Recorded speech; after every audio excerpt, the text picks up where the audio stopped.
just thinking about the word is, you know, that part of the verb to be, the word is, is. Because small words like is are so important, aren't they? There was an article in New Scientist, probably the most recent one, it might have been the one before that, about these little function words that exist in language. The bits that you don't really notice, you know, the bits that join together all the kind of major content words.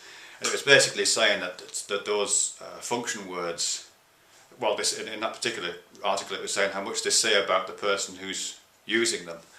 But generally kind of pointing towards the significance of those words and how that significance is usually passes under the radar of our awareness because they're, you know, they just feel like the undercarriage, don't they really? Not something we pay attention to, but they do give structure to our thoughts, albeit non-consciously most of the time. As I say, I'm thinking about the word is, and I think there's a few things about it which are really interesting. The one I'm thinking about right now, and this is partly inspired actually by a video I've just been watching by the Caruths, Ben, where he's talking about metaphor quite a bit, but he's using the word is a lot, and I think that's what's prompted me to think in this particular terms.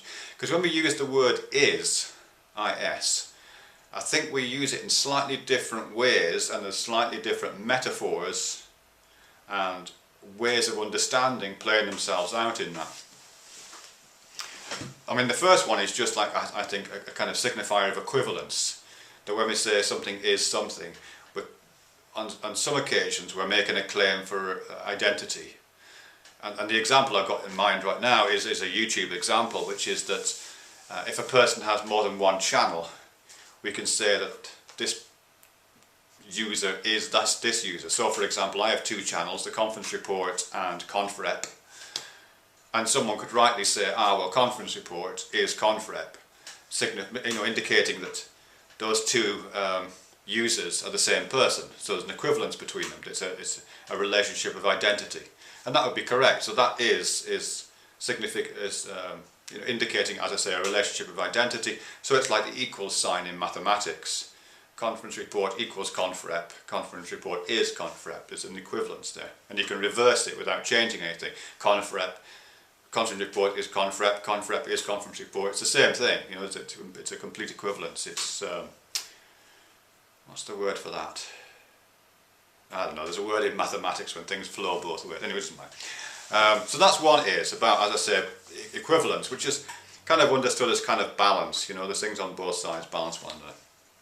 And then there's the one that Ben's talking about, which is kind of similar. I mean, the example he's using is one that I'm finding quite difficult to get, I have to say, because I don't understand the reference point. But he's talking about a kind of poetic use of is within metaphor to say, his example, a red rose is a falcon. An easier one would be like the Shakespearean quote, what is it, the quote from Romeo and Juliet. What light from yonder window breaks, it is the east and Juliet is the sun. Juliet is the sun. Juliet is the sun. So there's a metaphorical connection. But it's not quite the same as the relationship of identity, is it? That is has a particular kind of relationship. You are saying that there is some identity between those things, so you're referencing one in terms of the other. We're saying that Juliet is perhaps warm like the sun, or perhaps nourishing like the sun, or perhaps has an effect on our emotions in the way that the sun has an effect on our emotions sometimes. So we're saying that there's some kind of similarity, but it's not the same. It's not the same, is it? Because for one reason you can't reverse it. It doesn't make sense to say the sun is like Juliet, or it kind of does, but it doesn't feel right, does it? The sun is like Juliet. Juliet is the sun. The sun is Juliet. No, it doesn't make sense. And I think the way that's working is slightly different, because we tend, when metaphors are used, they're usually used in a direction from the less concrete, in which the less concrete things are explained in terms of the more concrete. That's usually how it works. So things which are really hard to describe, things which are essentially abstract or conceptual, or feelings or thoughts, kind of inchoate thoughts in your head, are usually described in terms of really things which are recognisable out there. So in regard to the Juliet as the sun example, the the attractiveness of Juliet, or the warmth that we feel when we're in her presence, or the emotional effect she has on us, is actually quite difficult to put into literal words. In fact, there probably aren't any literal, really literal words for those, you know, without kind of describing biochemistry or something. So in order to describe those things, you describe them in terms of a much more concrete experience, like the concrete experience of being outside on a sunny day and having the sun beat down on you and warm your skin and make you feel good about yourself. So, which is a very concrete experience, and one that we have completely sensory embodied engagement with. So that is an is which, as I say, it talks about the abstract in terms of the concrete, talks about these inchoate emotions around Juliet in terms of the highly recognisable emotions that and experience that something like the sun offers. So that is isn't the same, is it? It's not an is of equivalence or identity. It's an, God, I can't even imagine how that is. It's almost an, I'm trying to visualise what's going on here. It's almost an is which distills or makes concrete something. This inchoate thing distills down and becomes concrete in that saying of the is. That kind of makes sense. That's kind of how I'm visualising it. In a way that the first one, that is, the is of identity, is kind of like a balance and it goes both ways. Conference report is confrep is conference report. So this second one isn't like that, isn't like the balance, it's more like a making concrete, a kind of cementing, a calcification, a solidifying, that kind of thing.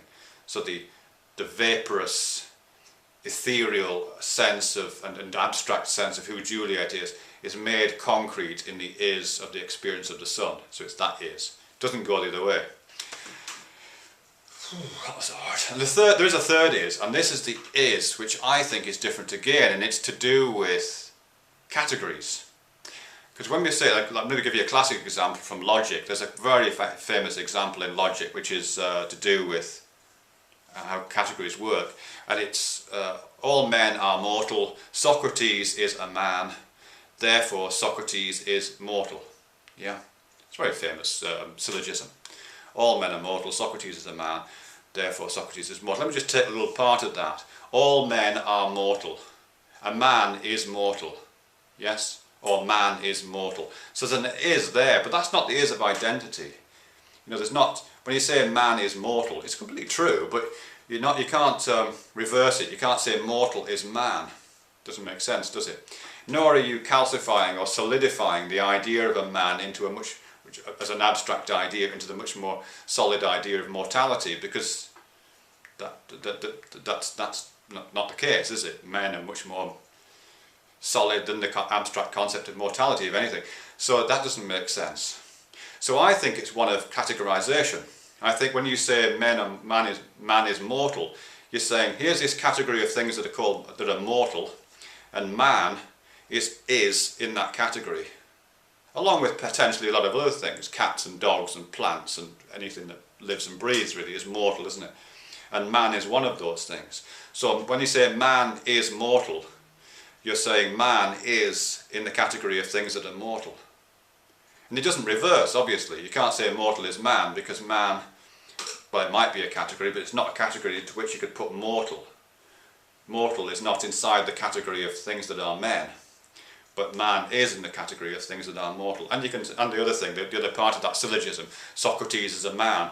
Here's the category of all men, which I am a part of, and all of the males are part of, and here's Socrates, and he's in this category of things that are men. So Socrates is a man, but again it doesn't reverse. Man is not Socrates, because Socrates isn't that kind of a category. Socrates is a man, all men are mortal. So that is, it seems to be, is about categorization and placement within a category. So that is, the use of the word is, tiny little function word, seems to me to have, as I said, at least these three, there's probably more, at least these three kind of ways of acting and aiding our understanding. And those are very different. You know, as I say, one is about identity and equivalence, like a balance beam, in which one side is equivalent to the other and exactly the same. One is more about solidification, in which the abstract becomes concrete. And the third is more about the A's of categorization, in which Socrates is a man and all men are mortal. Anyway, I think I'll think some more about A's, because it's a funny word, isn't it?